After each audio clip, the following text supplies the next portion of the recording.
बिस्मिल्लाहिर्रहमानिर्रहीम अस्सलाम वालेकुम। देखो साडा जिहड़ा ना टैंपरेचर वो 30-32-33 डिग्री ते चला गया वा।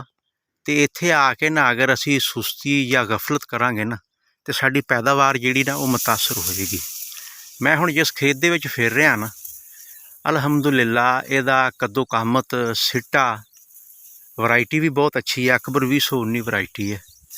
तो जिथे असी सारियां मेहनतां कर लियां वा हुण तक, सारे लवाजमात पूरे कर लए, तो इत्थे आके भी साडा ना एक बहुत अहम और टैक्नीकल नुकता वा जिहड़ा सानू नज़रअंदाज नहीं करना चाहिए। वो हैगा पानी वाला, कि साडी जिहड़ी लास्ट इरीगेशन है ना, आखिरी साडा पानी है, वो असी किहड़ी चीज़ नू देखदियां होया मद्देनज़र रखना।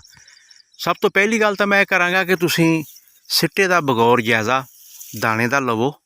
अगर तो उहदे विच मतलब गाढ़ा दूध आ ते जमीन थल्लों खुश्क आ, जिस तरह ऐ वा, तो पानी की सिफारिश मैं करांगा कि पानी लगना चाहिए वा, थल्लों इनू बिल्कुल खुश्क नहीं छड्डना चाहिए। क्यों कुछ सिट्टे इस तरह के हुंदे आ जिहड़े हजे थोड़े जे कमज़ोर हुंदे आ, या उन्हां नू मतलब हजे पानी की जरूरत हुंदी आ, उन्हां दा दाना बन रहा हुंदा वा, एक तो वो नाल रल जाणगे। बाकी जिहड़ा दाने का पुख्ता होने का अमल है ना, वो अच्छा और मजबूत होएगा। तो अपने अपने रकबे की वंड हुंदी आ। कुछ रकबे हुंदे आ ये हल्के रेतले, उत्थे ना हर 15 वाड़े ते पानी बिल्कुल ला देना चाहिए।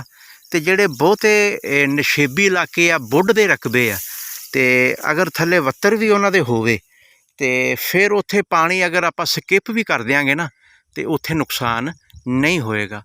बहरहाल अज वाली वीडियो दे विच मैं यही कहांगा कि जिस तरह सिंध दे नाल साडा जनूबी पंजाब जुड़िया होया वा, और उत्थे साडी गंदम जिहड़ी आ उहदा दाना बिल्कुल पुख्ता हो रहा वा, और आइंदा दिनां च हारवैसट हो जानी है, हारवैसटिंग दे करीब आ, उत्थे बिल्कुल पानी की जरूरत नहीं गी। तो जिहड़ा वस्ती पंजाब आ या शमाली पंजाब आ, उत्थे असी पानी की सिफारिश करांगे रकबे की नोयत के मुताबिक। ए देखो ना किड्डा वसी प्लाट आ हुण, ते इस नूं हुण पानी की जरूरत आ। एक पानी जिहड़ा ना वो इत्थे लाजमन और जरूर लगना चाहिए वा, क्योंकि टैंपरेचर भी हाई आ और थल्लों पानी लगे नूं भी 15 दिन हो गए आ।